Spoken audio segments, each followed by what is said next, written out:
guys, so tapos na akong marinate. So, alam mo ba dito sa bahay namin, is may sabon kaming metal dito. This metal is good for yung nagdikdik ka ng bawang, nagdikdik ka ng mga kamatis, or anything na i-chop mo. Pagkatapos mong mag-chop, ito ang yung gagamitin mo. So, tara, gamitin natin. So,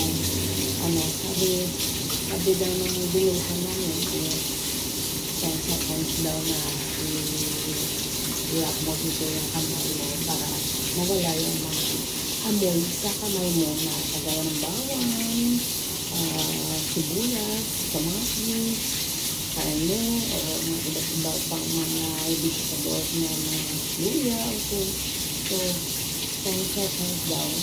In running water, mawawala yung amoy na nakakamay mo. So, kaya pala guys, ang brand nito is Panhandler since 1988. So, ito na siya. Let's rub. Ayan.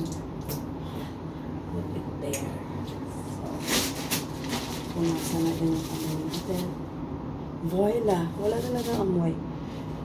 Magic, guys. Magic. So, social yung sabon ko, no? Hindi bumubula. Pero, nakakatanggal siya ng mga amoy.